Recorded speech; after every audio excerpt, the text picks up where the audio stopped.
काही वर्षांपूर्वी मी एक ठिकाणी जॉब करत होते. तिथल्या लोकांना माझ्या हातच्या भाज्या खूप जास्त आवडायच्या. मी काय करते, वस्तू जरी कमी असल्या ना तरी त्या वस्तूंना टेस्ट कशी देता येईल या गोष्टीकडे जास्त लक्ष देते. त्यामुळे कदाचित माझ्या भाज्या चांगल्या होत असतील. आणि मला बऱ्याच कमेंट्ससुद्धा असतात की थोडक्यामध्ये तुम्ही खूप छान दाखवता. आता इथं मी तुरीची डाळ अर्धी वाटी घेतली आणि मूग डाळ आणि मसूर डाळ मिक्स अर्धी वाटी घेतली. या डाळी एकत्र करून आता अगोदर स्वच्छ धुवून घ्यायच्या. मी आज जी रेसिपी बनवते ना ती सुद्धा साधी सिंपल आहे. तुम्ही दुपारच्या जेवणाला किंवा संध्याकाळच्या जेवणाला सुद्धा बनवू शकता. आता जर तुम्हाला ॲसिडिटीचा प्रॉब्लेम असेल तर फक्त तुरीच्या डाळीचा वापर करू नका. त्यामध्ये मिक्स डाळ कुठली ना कुठली तरी टाकाच. डाळीमध्ये पण तुम्ही बदल करू शकता. हवी तर तुम्ही थोडीशी हरभऱ्याची डाळसुद्धा यात वापरली तरी चालेल.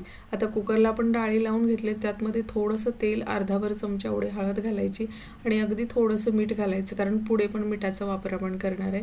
झाकण बंद करून 2 ते 3 शिट्ट्या घ्यायच्या. 3 शिट्ट्यांमध्ये छान डाळ शिजून तयार होते.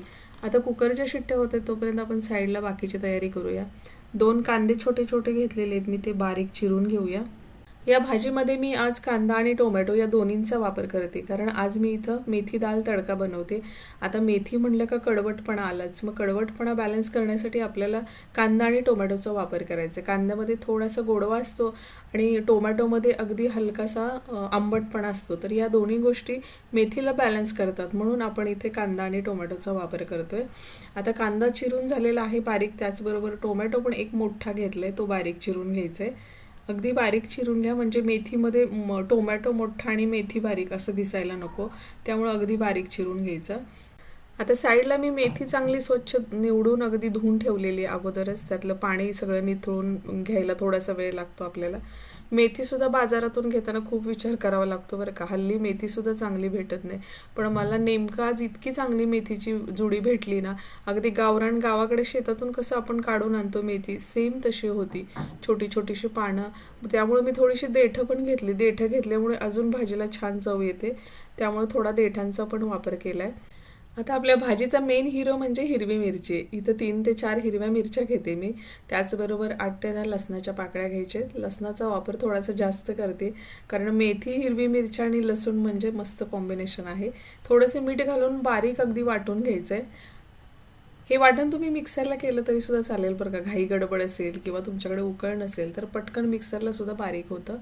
आता चांगलं बारीक झालं ना की बाजूला काढून घेऊया. कुकर पण चेक करूया, डाळ शिजलेली आहे, कारण कुकर थंड पण झाला आहे, बराच वेळ झालेला आहे. तर मस्त बारीक अगदी डाळ शिजून तयार आहे. आता फायनल फोडणीला घेतोय आपण. तर गॅसवर कढई ठेवून अगदी 2 चमचे तेल घालायचे. त्यामध्ये 2 तेजपत्ता टाकायचे आहेत, 1 चमचा मोहरी, 1 चमचा जिरे घालायचं. हे चांगलं तडतडून घेऊया. आता फोडणीमध्ये आपण जी मिरचीची पेस्ट बनवली ती टाकूया आणि 2 मिनिटासाठी परतून घेऊया. आता या ठिकाणी अगदी कमी गॅस करायचा आणि मगच फोडणी परतून घ्यायची. जर फोडणी व्यवस्थित झाली तरच भाजी चांगली होते बरं का. जर तुम्ही फुल गॅसवरती जर फोडणी चटचटचट अशी होऊ दिली तर आणि वरून सगळी बाकीची प्रोसेस केली तर भाजीला चव लागत नाही अजिबात. आता कांदा टाकूया. कांदा पण कमी गॅसवरती चांगला लालसर होईपर्यंत परतून घेऊया. कांदा लाल झाला का टोमॅटो आणि चवीपुरतं मीठ घालायचं आणि परत 2 मिनटं परतावंच लागेल, कारण टोमॅटो पाणी सोडतं. त्यामुळे पाणी त्यातलं थोडंसं सुकू द्यायचं. तोपर्यंत चांगलं मिक्स करत राहायचं, म्हणजे टोमॅटो पण चांगला मॅश होतो. आता वरून 1 चमचा हळद घालायची, 1 चमचा धणा पावडर, 1 चमचा गरम मसाला आणि अगदी अर्धा चमचा एवढे जिरे पावडर घातली.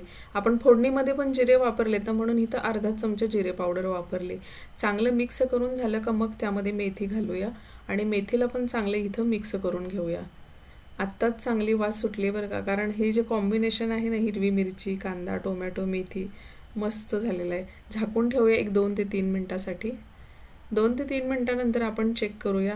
मेथी हलकी शिजलेली आहे बरं का. त्याच्या आपण दांड्या घेतल्यात ना, त्यामुळे इथं मी झाकून ठेवलं. जर तुम्ही फक्त पानं घेतलेली असेल तर या स्टेजला तुम्ही नाही झाकून ठेवलं तरीसुद्धा चालेल. आता त्यामध्ये आपण डाळ टाकून घेऊया. मला बऱ्याच कमेंट्स असतात की तुम्ही एवढं सगळं टाकलं आणि सांगताय की कमी वस्तूंमध्ये चवदार. तर खरं आहे, जर व्यवस्थित तुम्ही लक्ष दिलं तर फक्त 2च वस्तू यामध्ये आहेत, त्या म्हणजे मेथी आणि डाळी. बाकीच्या सगळ्या गोष्टी तर आपल्या बेसिक आहेत ना, त्या सगळ्या आपल्या घरामध्ये उपलब्धच असतात. तर कमी वस्तूमध्येच आपण अगदी टेस्टी असं काहीतरी देण्याचा प्रयत्न केलेला आहे.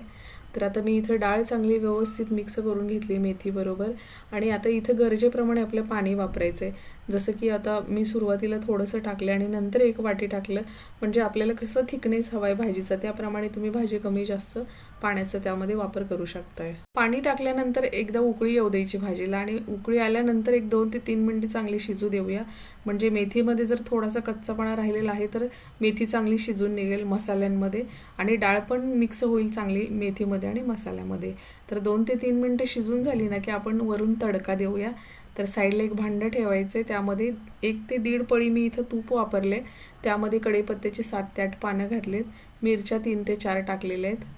तुमच्याकडे तूप नसेल तर तुम्ही तेलाचा वापर केला तरी सुद्धा चालेल. आता वरून 1 मोठा चमचा काश्मीरी लाल मिरची पावडर टाकू म्हणजे कलर चांगला येईल. 1 चमचा तीळ घालायचे. तीळ घातल्यावर लगेच भांडं साईडला उतरून घ्यायचं म्हणजे तीळ करपायला नको. आता फोडणी भाजीवर पसरवून घेऊया. ही भाजी तुम्ही भाकरीबरोबर, चपातीबरोबर, भाताबरोबर खाऊ शकता. दुपारच्या जेवणाला खावा किंवा संध्याकाळच्या जेवणासोबत खाल्ली तरी सुद्धा चालेल. तर अशा प्रकारे आपली मेथी डाळ तडका बनवून तयार आहे. मस्त झालेली आहे रेसिपी. तुम्ही घरी ट्राय करा. मानवीज किचनला लाईक, सबस्क्राईब, शेअर करा. परत एका छानशा नवीन व्हिडिओमध्ये आपण भेटणार आहोत. तोपर्यंत नमस्कार.